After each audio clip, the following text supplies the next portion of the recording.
What if you stop fixing life? What if for a few minutes you lay down the toolbox of clever thoughts, relinquish the controls you never truly held, and simply consent to be here without repairing, without arranging, without bargaining? We avoid that question because it sounds like loss. If I stop, will the world fall apart? If I stop, will I fall apart? And yet it is exactly here that life has been waiting to say, be still and know that I am God. Not be frantic, not be wise in thine own eyes. Be still. I speak it to you with a most positive yes, without mental hesitation.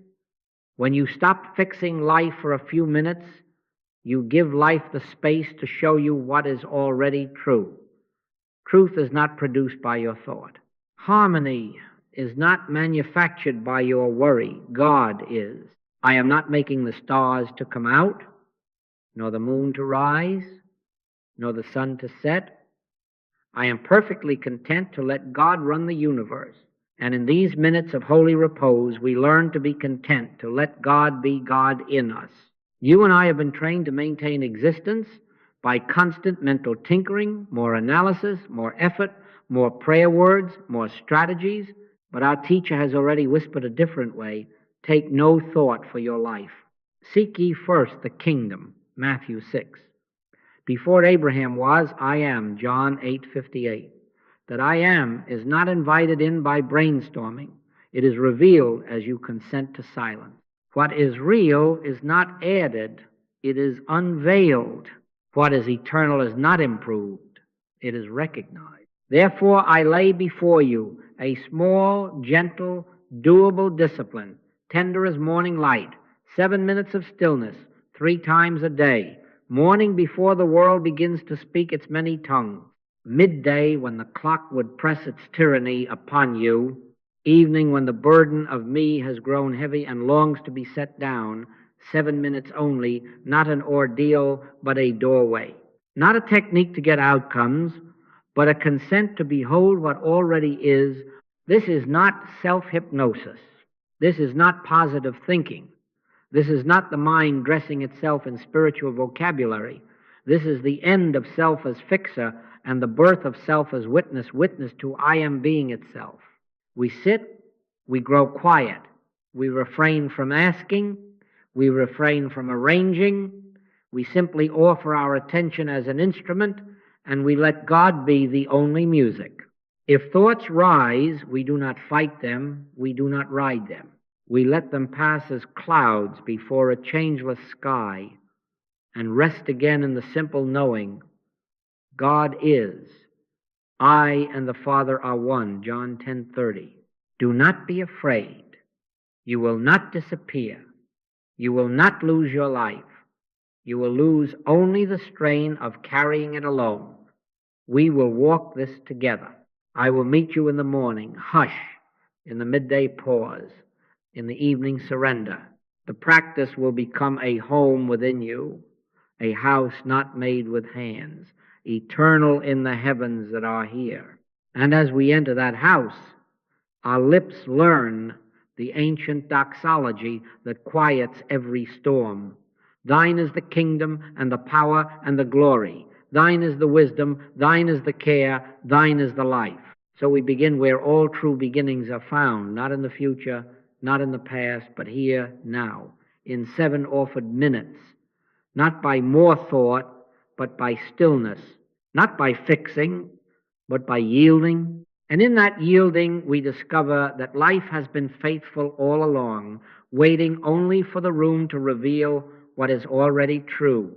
Be still and know. Now the hidden fear speaks softly, almost reasonably. If I become still, will I dissolve? If I stop pressing my mark upon the minutes, will I be lost in some vast sea of holiness? Hear me with a most positive yes, yes, without mental hesitation or reservation, that your individual entity is maintained forever and forever. God is not in the business of erasing what God is expressing. God is indivisible, one infinitely expressed, and your true selfhood is that expression individuated without separation. Before Abraham was, I am, John 8:58. That I am does not swallow you, it reveals you. It does not cancel your name, it calls your name. Fear not, for I have redeemed thee. I have called thee by thy name, thou art mine. Isaiah 43:1. Let us make a simple and saving distinction. Personality is the mask fashioned by time, conditioned by family and season and accent and preference. It wrinkles and brightens, grows bold and then shy, learns and forgets today this, tomorrow that. Spiritual individuality is the invisible eye that has watched all these seasons pass without itself passing. You have seen that your infant eyes, your youth's eyes, your mature eyes are not the same in form, yet the witness looking out is unchanged. This is not you, this is yours. This face is not you, this face is yours. These moods are not you, these moods are yours. The invisible I that says I is not born and does not die, in that I you live and move and have your being, Acts 17:28. God is not divisible. God is indivisible. Not many powers, not competing essences, not fragments finely stitched together, one life, one mind, one love, showing forth as infinite variety without ever becoming many gods. As the sun is one and its rays are uncountable, as the ocean is one and its waves innumerable, so the infinite is one and you are its ray, its wave, its holy selfhood in individual form. Do you see the paradox? That is no contradiction. You are utterly yourself, and you are never apart from God. I and my Father are one, John 10:30. One in life, one in being, and yet not an annihilation of your identity. A most positive yes, your individuality is not swallowed. It is fulfilled. Stillness, then, is no funeral for the self. It is the unveiling of the self that has never been absent. When you become quiet, you are not stepping out of life. You are stepping out of the noise that obscures life. You are not losing the colors. You are finding the light by which colors appear. The nervous personality may feel it is dying because its occupation is dwindling, fewer levers to pull, fewer beings to manage, fewer futures to fear. Let it complain. Let it tighten and then tire. We are not consulting the mask.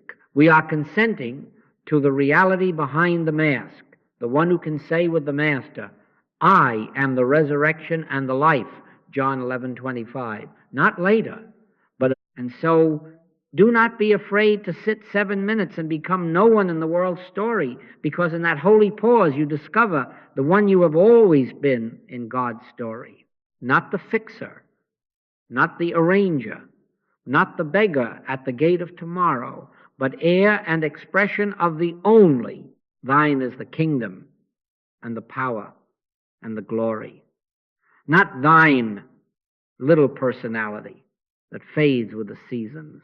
Thine eternal I, which is God's very selfhood individualizing as you. When we enter stillness, we are not escaping ourselves. We are coming home to ourselves.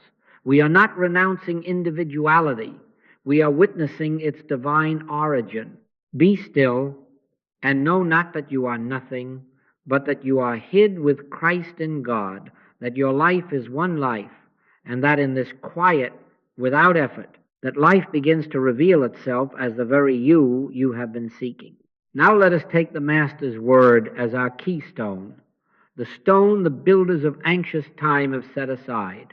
Before Abraham was, I am, John 8:58. Hear it not as a doctrine to be stored for later, but as a living proclamation of the only when there is, before the ancestor of chronology, before lineage, before the clock began to keep its count of shadows. I am, God works in the infinite nowness, not tomorrow's healing, not yesterday's regret, not next week's promotion, or last year's loss now. The mind, faithful servant though it tries to be, is a poor master, and it speaks in two accusatory voices, not yet and too late. Spirit has one word, simple as light breaking a room, now. Time is a useful yardstick for baking bread and catching trains. It is not the life of you. Time is an agreement among men. Life is the covenant God makes with God. The calendar can remind you of birthdays and deadlines. It cannot add one cubit to your stature of being. Jesus Christ, the same yesterday and today and forever, Hebrews 13-8, is not a sentence about dates. It is a revelation that what is real does not pass. And when the real in you awakens to itself, you discover that your dwelling place is not in the tick of seconds, but in the presence that contains them all without being contained. Lord, thou hast been our dwelling place in all generations. Psalm 90-1. Not a house in the past, not an address in the future, but a habitation that is presence itself. Now you have all rowed a little boat down life's river, seeing the bend by the bend, worried about what might be around the next curve, remembering where you scraped the oar on a stone. In that craft you can be made seasick by memory and speculation, but lift just a little, as if in a balloon of grace, rise above the banks, and the whole river is one view. Beginning and end are in a single beholding, and you can rest, not because the river has changed, but because your altitude has. Stillness is that lift. It does not rearrange the river, it reveals the wholeness already present. God works in the infinite nowness. Do you see, then, why our 7 minutes are not a technique to create a better future self? We are not training for some distant day of holiness. We are not bargaining with the divine for a tomorrow that will be safer if today we count our breaths with diligence. Behold, now is the accepted time. Behold, now is the day of salvation. 2 Corinthians 6-2. The practice is consent to the now presence of I am. The mind asks, what will this make of me in 3 months? Spirit answers, I am. The mind bargains, how long must I do this to get a result? Spirit whispers, I am. Not a future attainment, but the infinite now becoming conscious within you.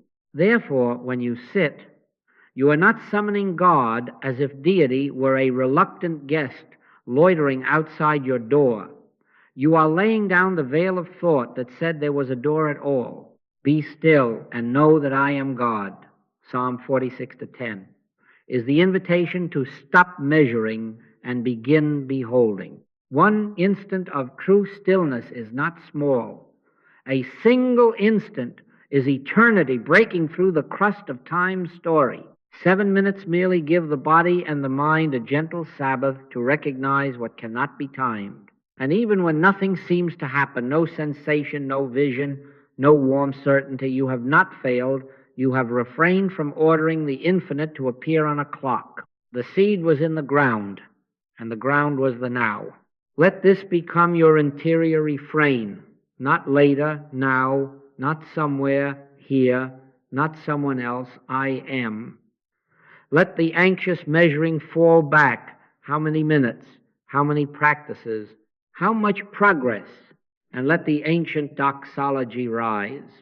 Thine is the kingdom and the power and the glory. Thine, not in a tomorrow we hope for, but in the now that is forever. And as you step again into your day, do not leave the dwelling place.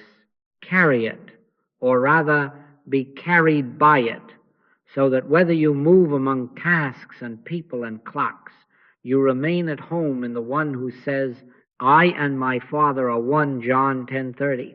Here is the revelation that steadies the hand, quiets the breath, and sanctifies our simple discipline. Before Abraham was, I am, and in that I am, you live now. And now we must speak plainly about the tool we have so long misused. We have tried to think our way into God. We have labored to manufacture peace by more clever sentences, to produce guidance by more strenuous reasoning, to obtain healing by repeating the correct phrases in the correct order. We have taken the poor mind, good servant that it is, and seated it on the throne that belongs to God alone. And when the edifice of our thoughts collapses, we try again, brick upon brick of anxiety and effort, raising a Babel of spiritual language, hoping the height of words will touch heaven. But hear the prophet, not by might, nor by power, but by my Spirit, saith the Lord. Zechariah 4-6. Effort fails because it begins with the lie that man is a power. The mind cannot create spirit. Spirit is, what then is the rightful place of mind? It is an instrument of awareness, not a maker of reality. It is a lens, a transparency, a window that admits light. It is not the sun. You do not ask the window to manufacture dawn. You let it be clean enough to receive what already is. So with the mind, when it stills, when it ceases its frantic inventing, it becomes clear glass through which the light announces itself. God is a spirit, John 4:24.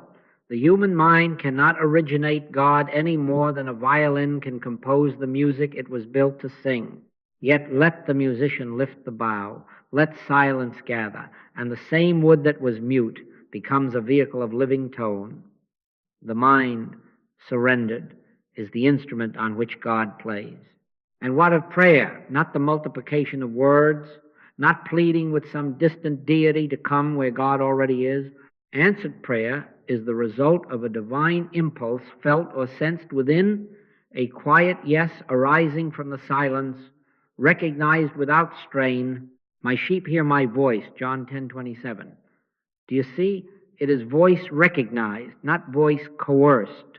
It is not a conclusion of reasoning, but a revelation of presence. When the word is given inside, it is simple, unadorned, often without form of sentence, merely a spiritual certainty. Then, as if by a law, we did not make outer conditions realign with what has been realized. Thy word is a lamp unto my feet and a light unto my path. Psalm 119-105. The lamp does not argue with the darkness. It shines, and the darkness is not. For this reason, our 7 minutes are not for thinking about God. They are for letting awareness become receptive to God. The discipline is holy because it is empty of self-will. We sit, we grow quiet, we lay down the architect's tools and the judge's bench. If a sacred phrase helps loosen the mind's grip, we may whisper once, I and the Father are one. Then let even that holy sentence sink back into the sea from which it arose. Speak, Lord, for thy servant heareth. 1 Samuel 3-9. Not a listening for syllables, not a straining for phenomena, but a yielded attention, alert, available, unoccupied. If thoughts parade, we neither welcome nor resist. Let them pass as weather across a sky that does not move. Rest again in simple being. God is. Thine is the kingdom, and the power, and the glory. In returning and rest shall ye be saved. In quietness and in confidence shall be your strength. Isaiah 30-15. Returning from where? From the exile of manufacture to the home of reception. Rest from what? From the tiredness of thought. In that quietness, the mind, no longer posing as creator, becomes a clear instrument. You will begin to notice, not always at once, not as fireworks, but as a soft, interior surety, the subtle sense of presence that has never come and therefore cannot go. It was here when you were striving. It is here now that you consent to be still. And as that presence is recognized, peace does not need to be produced. It is revealed. Guidance does not have to be decided. It emerges. Healing is not achieved. It is uncovered as God, the only power, declares itself where fear once stood. So let us practice as those who are willing to let reality be reality. 3 times a day, 7 minutes, not to make something happen, but to stop preventing what already is. Mind, be quiet. Heart, be open. Spirit, be thou the music. And we shall find, yes, we shall surely find that listening heals, because listening is the posture of truth received. God works in the infinite nowness. We rest our instrument in his hands. Now let us make the distinction without which all practice becomes another attempt to polish shadows. What you see, measure, and label is appearance, your concept of what is. The visible is a report your senses make. It is not the reality that is reporting itself. You have never seen a tree. You have seen your concept of a tree, its bark and leaves and spring color and autumn fall. The tree itself, as spiritual idea, is invisible, permanent. The life that animates the form and remains when one season has slipped into another, so also you have never seen me. You have seen a body, heard a voice, observed a habit of speech, but the I that says I is not in the sound. It is the life by which sound is. Judge not according to the appearance, but judge righteous judgment. John 7:24. Take this into your own heart with a tender firmness. This is not you, this is yours. This body, strong today, weary tomorrow, this is not you, this is yours. This role, parent or partner, leader or learner, this is not you, this is yours. This history, successes noted, failures regretted, this is not you, this is yours. This bank account, this diagnosis, this address, this calendar, crowded or empty, this is not you, this is yours. The unchanging witness, the pure eye that has looked through childhood eyes, teenage eyes, adult eyes, the same eye has watched all these rivers pass and has not itself been carried away. For ye are dead, and your life is hid with Christ in God. Colossians 3:3. Hidden, not from you, but in you, veiled by habit and unveiled by stillness. Do you see, then, why we sit our 7 minutes, not to fix the changing picture on the screen, not to arrange the scenery and repaint the props, but to abide as the invisible reality that governs the picture without effort, while we look not at the things which are seen, but at the things which are not seen. 2 Corinthians 4:18. Not seen does not mean not real. It means more real than the seen, because unconditioned by time, not at the mercy of weather in mind, economy, or body. As we rest as that I, as we consent to the I am, that is our very being, the forms of life discover their proper order, not because we have mastered them, but because we have ceased granting them mastery. Here is the secret that ends the wrestling. When identity shifts, control relaxes. The hand lets go of the rope and finds it was pulling against its own life. The mind stops shouting orders at circumstances and begins to listen to principle. And principle, being God the only power, requires no rival to vanquish, no storm to command. It simply is what it is, and the appearance yields. The Lord looketh on the heart, 1 Samuel 16-7. The center, the reality within. When you abide there, you are no longer a beggar at the window of effects. You are at home in cause and effects arrange themselves according to what is realized. Let this become practical, as simple as breath. When a report comes of pain, of lack, of insult, of delay, do not deny the report and do not deify it. Quietly say within, this is not I, this is mine. I am not in the thing seen, I am in God, and God is the life of this appearing. Then be still, not a contest of sentences, not a battle between affirmations and fact, but a return to the fact behind all fact. I and the Father are one. Thine is the kingdom, and the power, and the glory. In that consent, The visible world ceases to be your master because you are no longer its servant. You are the witness of the one expressing itself as your true individuality. Remember, we are not despising form. We are placing form back in its gentle place as the garment of an invisible life. We will wear our garments, care for them, mend them when they tear bodies, homes, relationships, tasks, but we will not mistake the garment for the wearer. We will live in the world without letting the world live us. And so your practice is clarified. Be still, know the eye that is not seen, and let the seen answer to it. God works in the infinite nowness.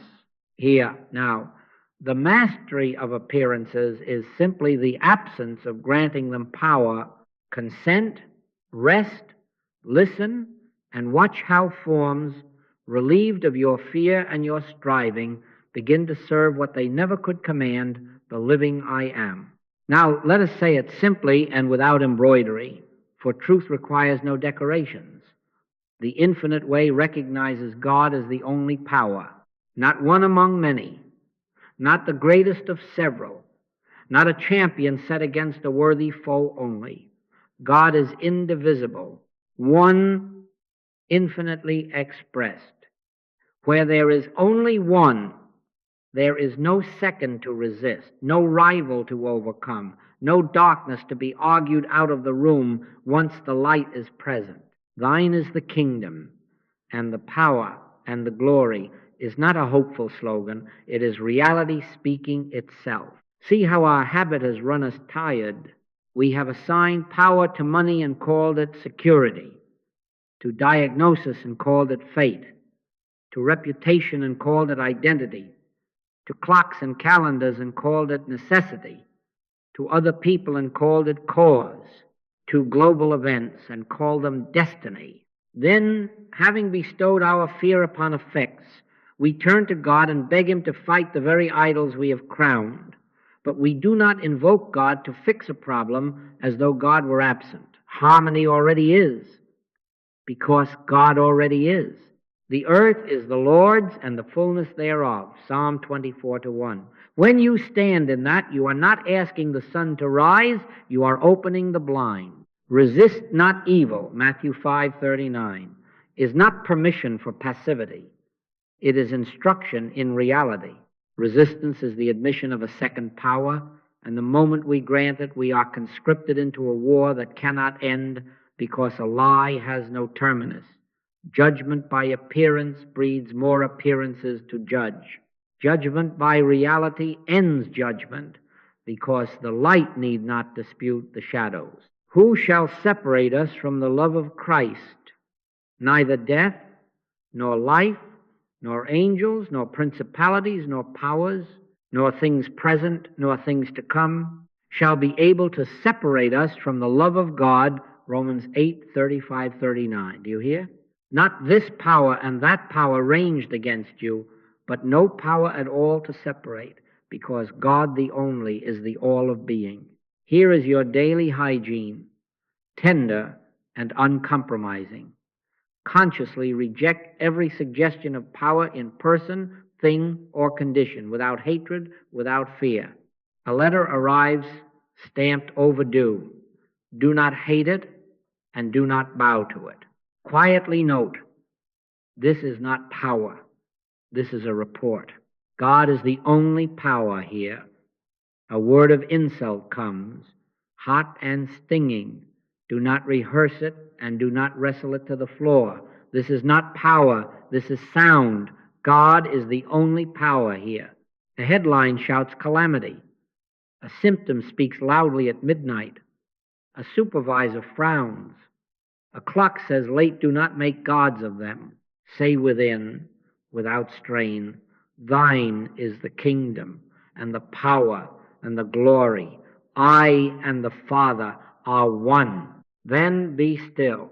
We are not denying forms. We are denying authority to what has none. We are not calling good evil or evil good. We are consenting to one where two seem to be. Make a gentle game of noticing how often the mind bows before a second power. Catch it kindly. When you hear yourself say, because of money, pause. When you feel, if only they would, pause. When the inner voice mutters, time won't let me, pause. Each pause is not an empty hole. It is a sanctuary. In that very instant, return to the center. God is the only power, not me striving, not them demanding, not that condition dictating. God is.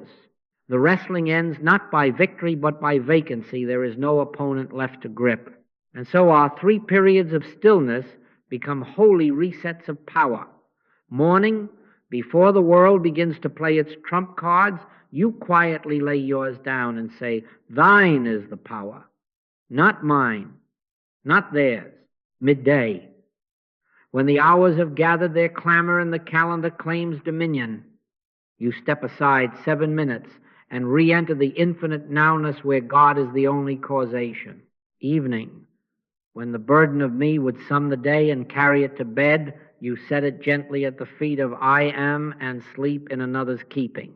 These pauses are not escapes from life, they are entrances into life. Peace begins when you stop granting power to appearances and consent to God as the only power. Then the forms of the day, money and medicine, colleagues and children, headlines and hours, take their rightful, gentle place as instruments, not masters, as garments, not wearers. And you, no longer a beggar at the window of effects, abide in cause, where harmony already is, because God already is. Before the world speaks your name, before the clock shouts its numbers, before even the hand reaches for the little machine of messages, give 7 minutes to the one who has already given himself to you. Upon waking, do not bargain with the day. Sit on the edge of the bed or in a nearby chair, feet on the floor if that is comfortable, spine easy and free, eyes closed or softly open. No fixing, no planning, no rehearsing. This is not a council of war, this is a consent of love. The first act of your morning is not to seize the reins of life, but to remember there has only ever been one rider. Be still and know that I am God. Psalm 46:10. Let a simple inward orientation open the door that never truly closed. Father, reveal thyself as me. Let thy will be done. Let thy presence be felt. Not many words, not labor. A whisper of availability. If a phrase steadies you, let it be the Master's own identity brought home to your heart. I and the Father are one, John 10:30. Then rest, not in emptiness, but in presence. Do not strain to get quiet. Notice that quiet is here already, beneath the rustle of thought, as the ocean is beneath the wind. Let the mind's surface weather pass. You are not obliged to push away a cloud or to hold back a wave. You are invited to be the sky, vast, untroubled, witnessing. If you wish a gentle cadence to gather the mind into its rightful silence, breathe once and let the ancient doxology with no effort at all arise and subside. Thine is the kingdom and the power and the glory. Thine is the kingdom and the power and the glory. Thine is the kingdom and the power and the glory. Not as magic words, not as an argument to persuade the morning to be kind, but as recognition of what already is. God works in the infinite nowness, now, not when the coffee is ready, not when the inbox is tamed, now. Thoughts will come that sound practical. The letter to answer, the child to wake, the meeting to navigate, the ache in the back, the bank, the body, the calendar. Do not hate them, and do not hire them as captains of the ship. This is not power, this is thought. God is the only power here. Let each thought be a bird that lands and lifts again. Return quietly, without scolding yourself, to the simple inward consent. Father, reveal thyself as me. Thy will, not mine. Thy presence, not my performance. Allow the breath to be what it is. Let the body be what it is. Let the day be what it will appear to be. You are not manufacturing serenity.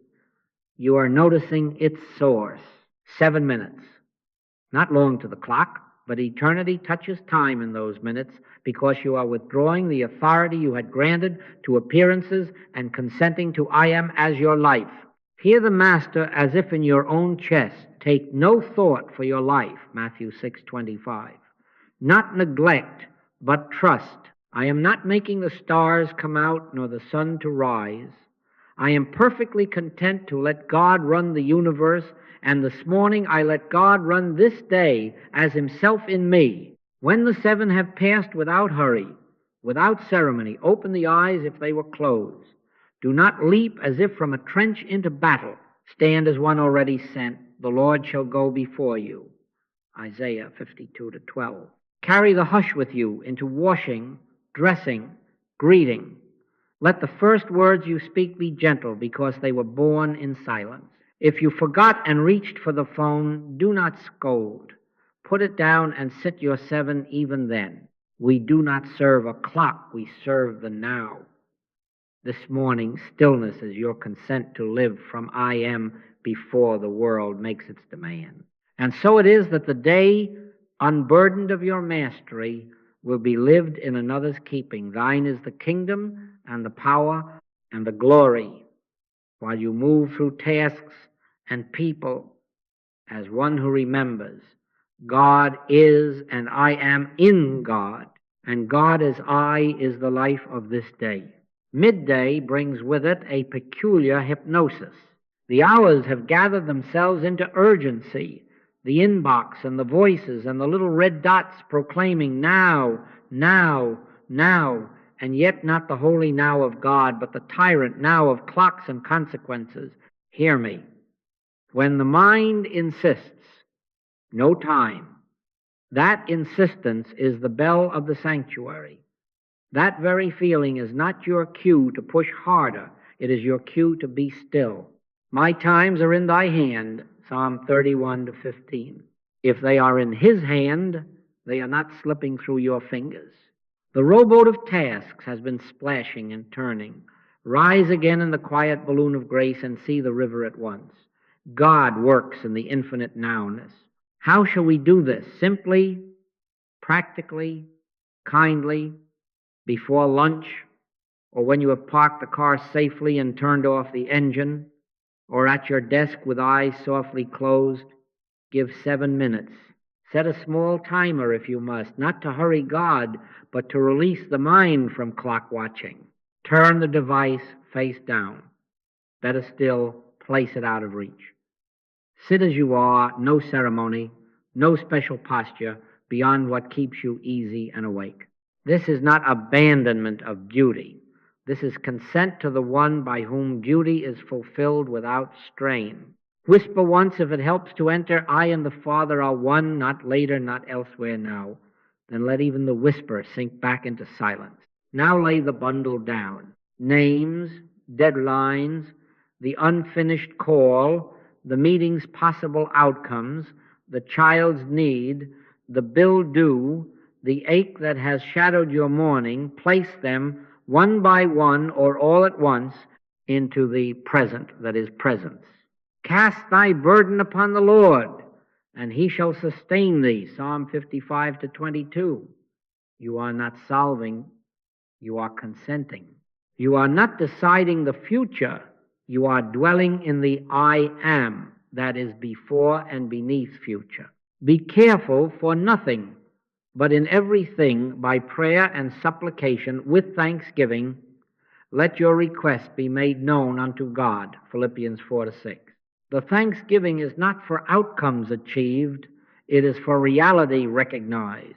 Let the breath fall into its own rhythm. Let thoughts continue their parade. Do not salute them as captains nor arrest them as enemies. This is not power, this is thought. God is the only power here. If the compulsion to move rises, let the mantra return with the gentleness of a shepherd's voice. I and the Father are one. Not later, not elsewhere, now. Again, I and the Father are one, not later, not elsewhere, now. And if another line steadies you, let the doxology hum under your breath of being. Thine is the kingdom, and the power and the glory. Thine is the kingdom, and the power and the glory. Thine is the kingdom, and the power and the glory. We are not invoking a strength to smash the clock. We are witnessing the one to whom clocks have always bent. What then is the fruit of 7 such minutes? A recalibrated seeing. Decisions become simpler because they are no longer self-authored. They arise as quiet yes or no from the center. In all thy ways acknowledge him, and he shall direct thy paths. Proverbs 3-6. The path that moments ago forked into 10 anxious options resolves into a step, then another. Choices become less personal. The burden of my reputation, my gain, my loss, slips from the shoulders that were never designed to carry it. Come unto me, all ye that labor and are heavy laden, and I will give you rest. Matthew 11:28. Fear loosens because there is no second power left to threaten you. Time is no longer your master because you have returned to the master of time.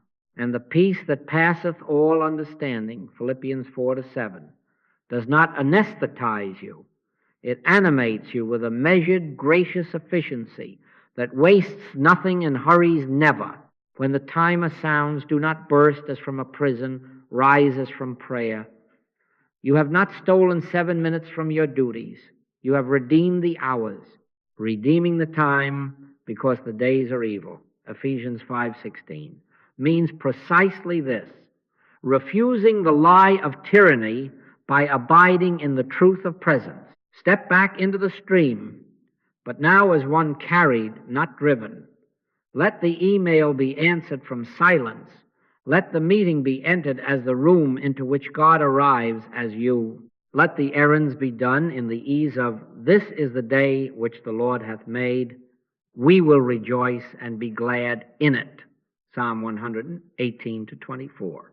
Midday stillness has broken the spell of time and returned you to the infinite. Now where God is, not later, not elsewhere, now. Thine is the kingdom and the power and the glory.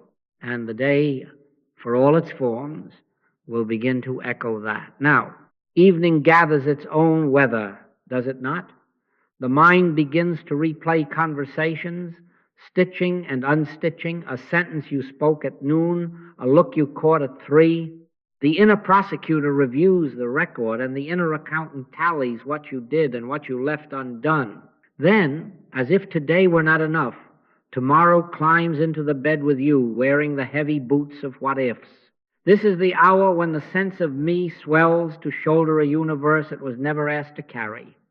But hear the gentleness behind the discipline. We will not take this me to bed. We will lay it down. Evening stillness is the laying down of personal will so the I am may be your rest. How shall we do this? 7 minutes before sleep, before the last scroll, before the last news, before the last email. Sit upon the edge of the bed or in a nearby chair. Dim the lamp if you wish. Turn the devices face down and away. This is not a review meeting. This is not a verdict. This is release. Whisper only once, if words help open the door. Father, into thy hands I commit my spirit. Luke 23:46, Psalm 31-5. Then add the holy consent that frees the night. I am perfectly content to let God run the universe, including my life, my body, my affairs. Not as resignation, but as recognition.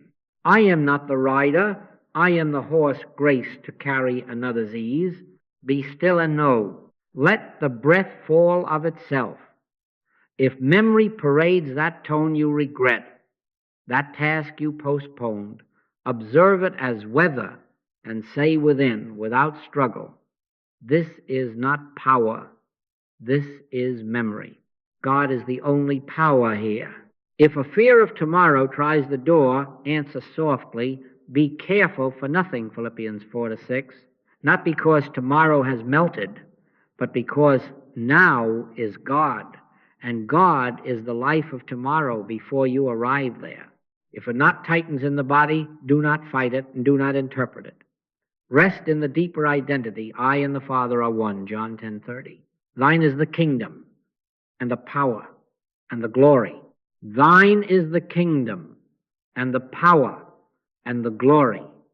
Let even the sacred sentence sink again into silence, like a boat slipping from its mooring into a wider sea. Now let forgiveness do its quiet work, not as excusing, not as painting over hurt, but as perception restored to reality.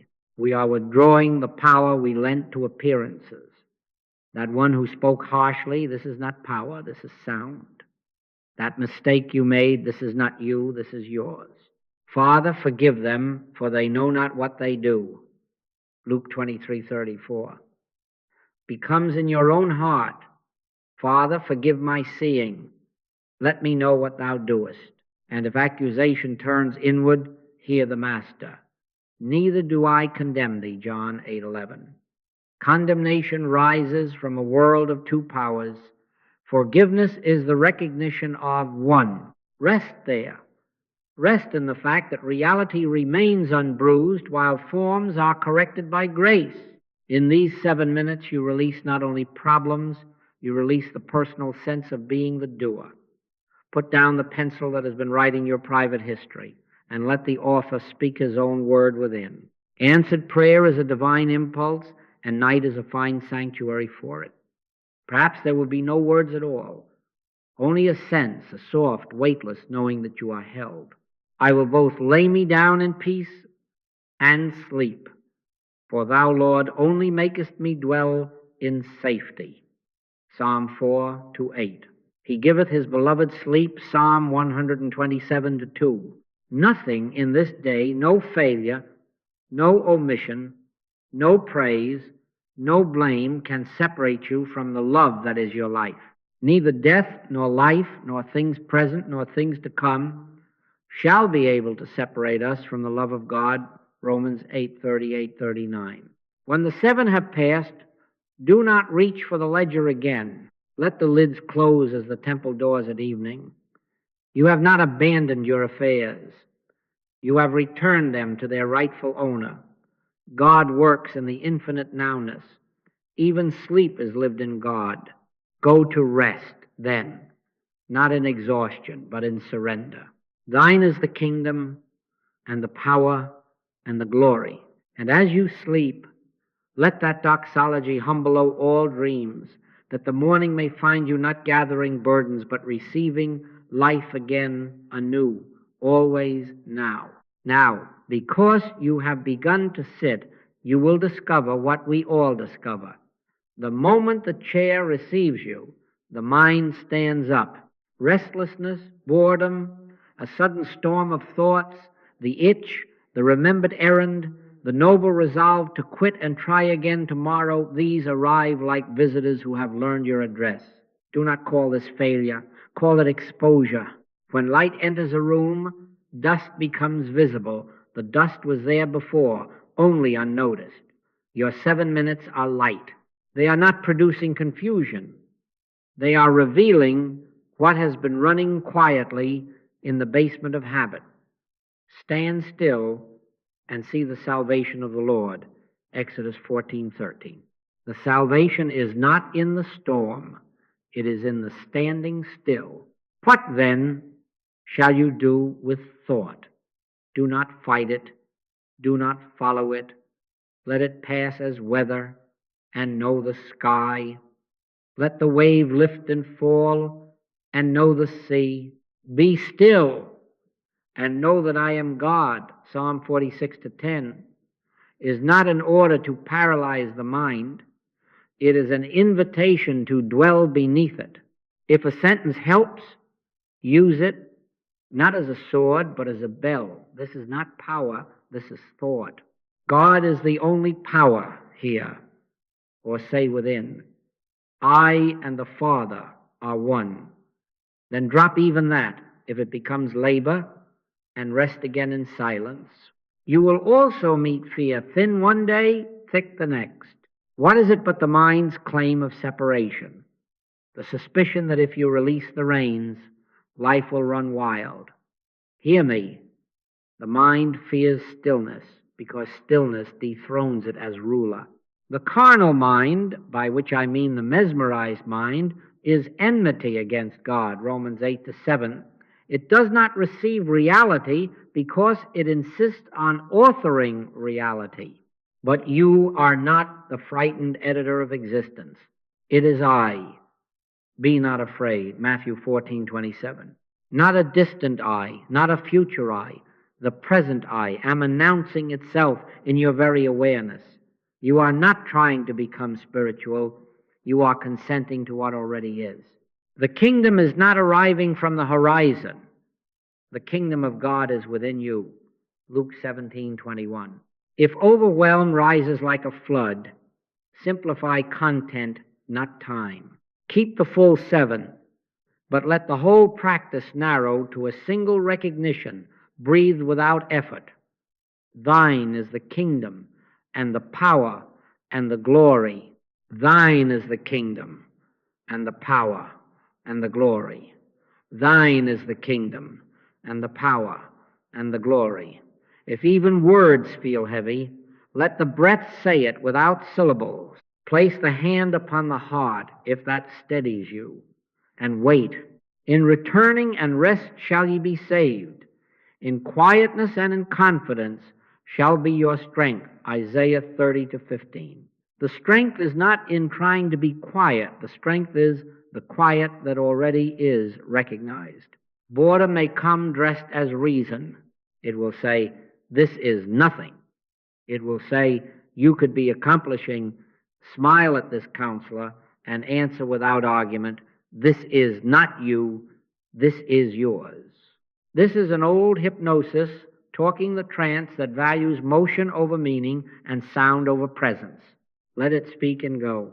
We are not escaping life. We are letting life live itself as us. God works in the infinite nowness.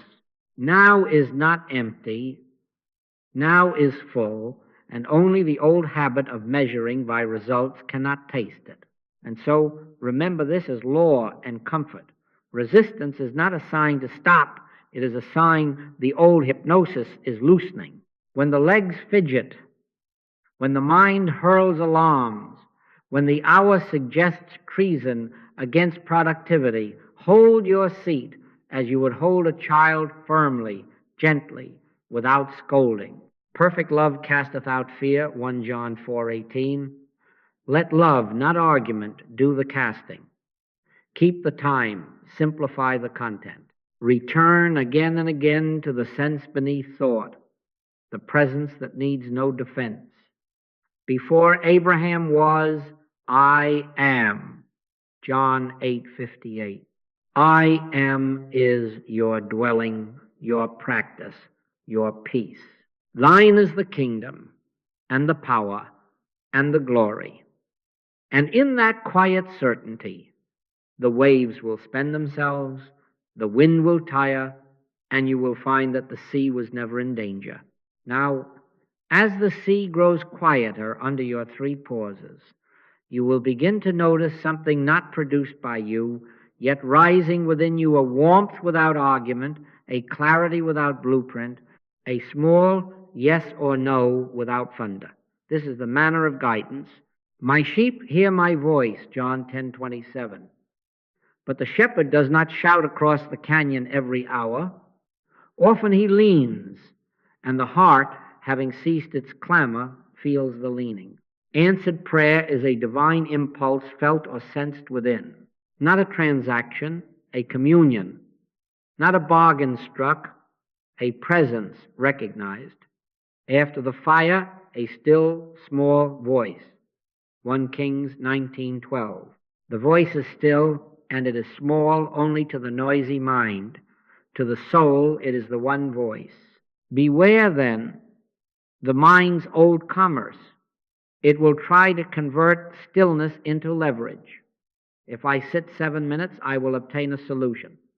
If I repeat the phrase, the door will open. Gently. No. We are not putting coins into a heavenly machine. We are consenting to life as life. Man shall not live by bread alone, but by every word that proceedeth out of the mouth of God. Matthew 4:4. The word proceeds. You do not manufacture it. And when it proceeds, it carries its own authority and peace. Thine is the kingdom and the power and the glory, not mine by effort, but thine by nature. How shall you discern this word from the mind's echoes? Divine impulse is simple. The mental impulse is complicated. Divine impulse carries peace. The mental impulse carries urgency, threat, or flattery. Divine impulse often comes as subtraction. Wait, not that. Call now. Go there. Apologize. Be still. The mental impulse arrives with stories. If you don't do this now, you'll lose. If you say that, they will think. If you don't answer, disaster. One is a bell, the other is a drum. Let the peace of God rule in your hearts, Colossians 3:15. If peace is reigning, the word is speaking. If fear is driving, step back into silence. This is not power, this is thought. God is the only power here. Do not strain to make the word appear. No word is also a word. Silence itself guides, for from it your steps are softened and your edges rounded. But when something distinct is given, a phrase, a picture, a name, a next step, honor it simply. Keep a small notebook at hand. After the 7 minutes, write a single line, not an essay, not an analysis, a line. Then close the book and walk on. Life, not mental rehearsal, will confirm the word. His word shall not return unto me void, but it shall accomplish that which I please. Isaiah 55:11. Trust its nature more than your commentary. As this receptivity grows, you will notice changes not announced with trumpets. You will find that you are slower to take offense, as if the hook has been removed from your lip. You will answer less quickly and more kindly. A soft answer turneth away wrath. Proverbs 15:1. You will see that right action presents itself without grinding an email written in one pass, a phone call made at the quiet moment, a no spoken without guilt, a yes spoken without pride. The path clears not a mile at a time, but a step at a time, and each step bears the same fragrance: ease, humility, sufficiency. He leadeth me beside the still waters. He restoreth my soul. He leadeth me in the paths of righteousness for his name's sake. Psalm 23:2-3. For his name's sake, not for your reputation's sake. Therefore the burden lifts. Do not fear missing it. The shepherd does not whisper out of malice. He whispers because the kingdom is within. And if you discover you have run ahead on mental steam, simply stop, sit, and return to I am. God works in the infinite nowness. Guidance is not a train you must catch before it leaves the station. It is the life that is already here, announcing itself as wisdom when you are willing to be still. In all thy ways acknowledge him, and he shall direct thy paths. Proverbs 3-6. Acknowledge, then act. Write the line, then release it. Keep the 3 sevens, then walk gently. And as you go, let the doxology hum beneath your going. Thine is the kingdom and the power and the glory, so that when the word is given within, it is recognized without strain and obeyed without pride, and your day becomes what it truly is: God expressing as your true individuality, quietly, certainly, now. Now the day itself becomes a sanctuary. The 3 sevens are anchors, yes, but ships are not built to cling to harbor. They are built to ride the sea in trust. Between the bells, we practice a simple fidelity. At every gate of sensation, thought, person, and event, we quietly withdraw the authority we habitually grant to appearances and return to I am. This is not strain. This is remembrance. This is not argument. This is recognition. The day transforms when you stop negotiating with appearances and quietly return to I am again and again. You will find many moments to do this. A pang of fear, a surge of anger, a pulse of pride. These are not enemies. They are doorbells. When one rings, pause within a breath's width and say without drama, this is not power, this is thought. God is the only power here. Let the sentence rest a heartbeat longer than the impulse. If action is required, it will rise with peace. If silence is wiser, it will feel like relief instead of avoidance. Let the peace of God rule in your hearts, Colossians 3:15. Not let fear rule, not let urgency rule, let peace rule, and then act from the ruler. God works in the infinite nowness, not in the fever of forecast. Therefore, you are safe to pause.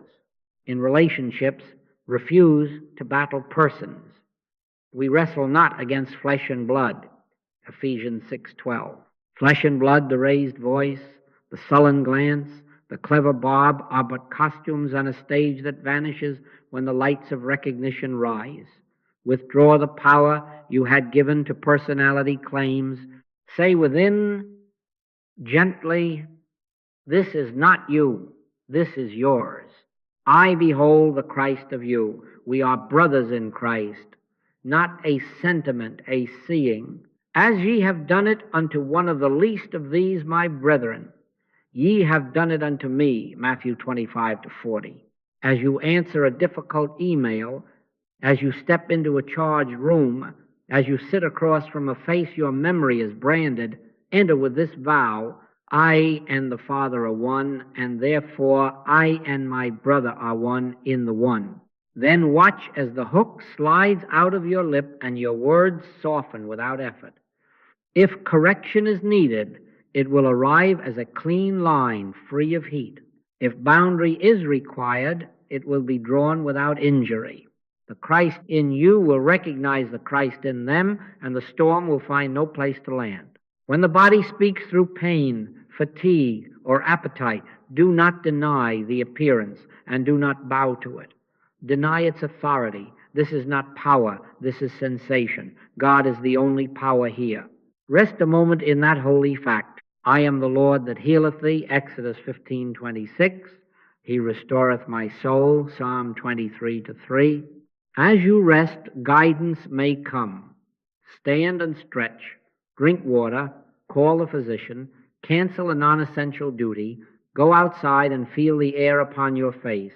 Right action without panic, care without fear, attention without worship. The hand attends the form, the heart abides the reality. And when supply rattles, when numbers do, sums that argue lack, refuse the bribe of anxiety, take no thought for your life, Matthew 6:25. This does not mean take no step, it means take no fear. Consider the lilies, Matthew 6:28. Consider, then consent. Say within, thine is the kingdom and the power and the glory. Then, with the same peace, review your accounts, make the call, decline the unnecessary, receive the unexpected. You will discover that order appears where fear departs, and that sufficiency wears many faces. A new opportunity, a forgiven debt, a reduced need, a neighbor's kindness, a wisdom to wait. Harmony already is, and practice unveils it. Throughout the hours, build small altars of remembrance. Every doorway is a sanctuary door. As you pass, whisper inwardly, I and the Father are one. Every notification bell is a church bell. Answer it first with, God is the only power here. Every meal is a sacrament.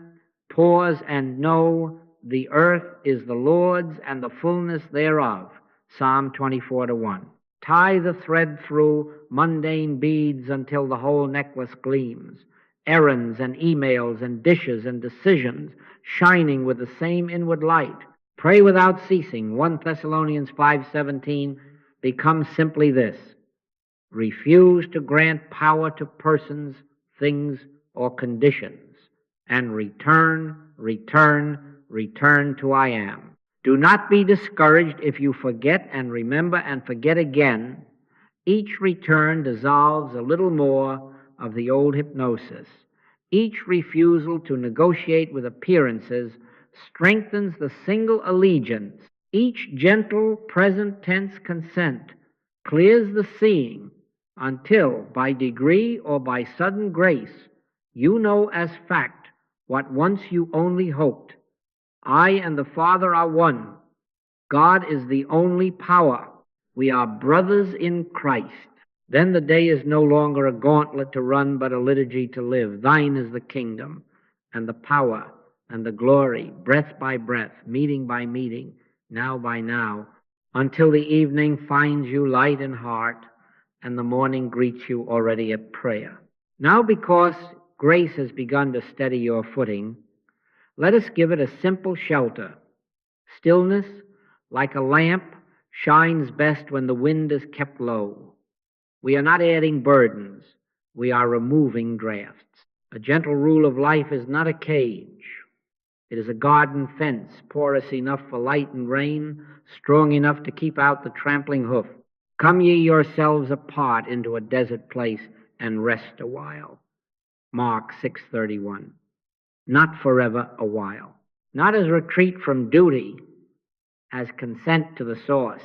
Stillness becomes stable when you protect it with wise withdrawal and holy nourishment.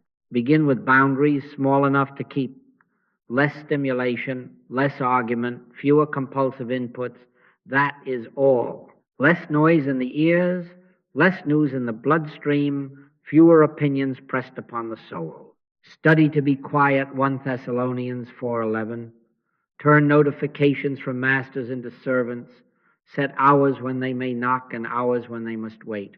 Decline the invitation to every debate, both on the street and in the mind. Avoid foolish questions and genealogies and contentions, Titus 3-9. You do not owe the world your reactivity. You owe God your receptivity. Let your yea be yea and your nay, nay, Matthew 5:37. A clear no spoken in peace is a gift to all. This is not withdrawal from love. It is withdrawal from mesmerism. And then daily, in proportion to your life, withdraw. Perhaps you cannot give 6 hours. Give what is honest. Close the door of a room if you have it. Close the door of a device if you do not.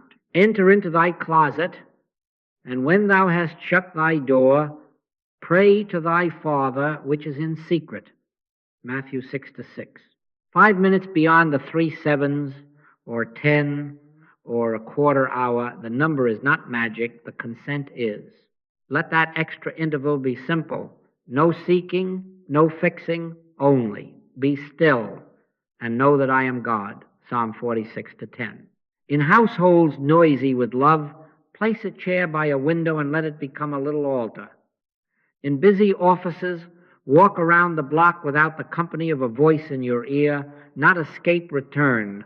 Curate your food. We live not by excitement, but by bread from heaven. Man shall not live by bread alone, but by every word that proceedeth out of the mouth of God. Matthew 4:4. Keep on your table and in your pocket those writings and sounds that lift consciousness rather than excite emotion. A psalm read slowly, a page of gospel, a paragraph from an inspired teacher, a few lines of true poetry that carry the fragrance of the real, a recording that does not whip the feeling but steadies the seeing. Whatsoever things are true, honest, just, pure, lovely, of good report, think on these things. Philippians 4:8. If a piece stirs you to agitation, set it down. If it brings you to quiet praise, keep it near. Holy inputs are not entertainment. They are nourishment. Let there be, once a week, a double portion, not to achieve more, but to listen deeper. Choose a day, the Sabbath, if that speaks to you, or the day that mercy gives, and lengthen one sitting to 14 minutes. Elisha asked, let a double portion of thy spirit be upon me. 2 Kings 2-9. So you are not asking for quantity. You are consenting to capacity. 14 minutes is not twice the effort. It is twice the leisure to be what you already are. Keep the same simplicity. I and the Father are one. Thine is the kingdom, and the power, and the glory. Let the extra 7 be room for silence to flower. Above all, cherish consistency over heroics. Do not promise mountains and then scold yourself for molehills. He that is faithful in that which is least is faithful also in much. Luke 16:10. 3 times a day, 7 minutes, kept as you keep an appointment with your dearest friend, this opens more than scattered hours of zeal. If you miss, return without penance. If you forget, remember without drama. The victory is returning. The habit is not a harness. It is a rhythm, like breath, like tide. And as you keep these gentle hedges, less noise, more quiet, fewer arguments, more looking, lower stimulation, higher nourishment. Notice what happens without announcement. The mind ceases to rule and learns to receive. The heart grows tender without growing thin. Decisions simplify. Thy word is a lamp unto my feet and a light unto my path. Psalm 119 to 105. Lamp enough for the next step, light enough for the next hour. God works in the infinite nowness. I am perfectly content to let God run the universe. I am perfectly content to let God be my life. Thine is the kingdom and the power and the glory. Keep the rule gently, and the rule will keep you until stillness is not an appointment you make, but a life you are. And now we arrive where we were always intended to arrive, not at a finish line, but at a threshold that is also a home. The whole of it resolves to this. The practice is not self-improvement, it is God revelation within consciousness. We have not been trying to polish a better version of me. We have been consenting to the unveiling of I am as the life we are. In him we live and move and have our being. Acts 17:28. Therefore, the 7 minutes are not a lever we pull to change God. They are a door we open that God may be God in us, as us. A most positive yes, yes, without any mental hesitation or reservation. Say it once more, not as method but as fact. I and the Father are one, John 10:30. Thine is the kingdom and the power and the glory. These are not affirmations you shout at the dark. They are recognitions by which the sun is seen to have been shining all along. God works in the infinite nowness, and in that nowness the one life announces itself as your very life, without strain, without negotiation, without bargain. I must tell you plainly, so you do not stumble. You will not always feel a holy warmth. You will not always hear a phrase drop like dew. There will be mornings when the mind is dull as unlit ash, middays when the old hypnosis rattles loudly, evenings when silence seems thin. Do not measure presence by sensation. Do not judge reality by weather. God is.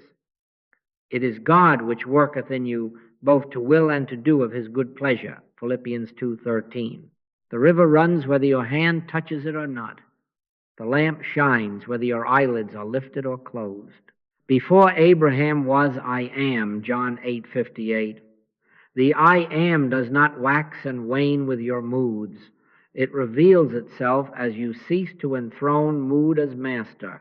Therefore, do this today, and when today becomes tomorrow, do this again. Morning, consent before the world begins. Midday, interrupt the tyranny of time and return to the infinite now. Evening, lay down the burden of me and rest in the holy fact. If you miss, return without drama. If you forget, remember without penalty. Faithfulness in little, the 3 sevens, ripens into a life that no longer consults panic before it prays. I live, yet not I, but Christ liveth in me. Galatians 2:20. And so the very rhythm of breath and hour becomes sacrament, not because you made it so, but because you stopped pretending otherwise. Let us bring the scattered insights into one seeing. Appearance is not authority. Reality is invisible and changeless. Mind is not maker. Mind is an instrument, quiet enough to receive. God is the only power. Therefore, we relinquish our wrestling with persons and conditions. Our individuality is not erased in God. It is revealed eternal in the One, infinitely expressed, infinitely manifest. All this has been said. Now let it be known, not known about known.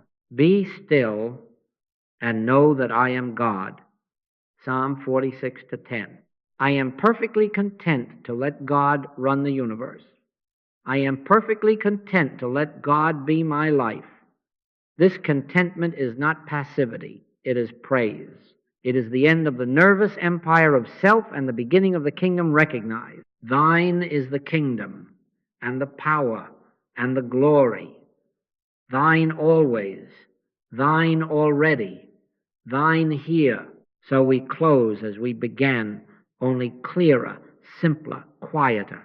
You will walk out of this hour into rooms that look the same, but you will not be the same pretender. You will walk as witness. You will sit 3 times, 7 minutes, and then you will live what those minutes certify. God introducing himself as you. Not with trumpet, with whisper. Not with display, with peace. The peace of God, which passeth all understanding, shall keep your hearts and minds through Christ Jesus. Philippians 4:7. And in that keeping, without announcement, the old world will loosen, the new will not need to arrive, for it is here. I am. Thine is the kingdom, and the power, and the glory. Amen.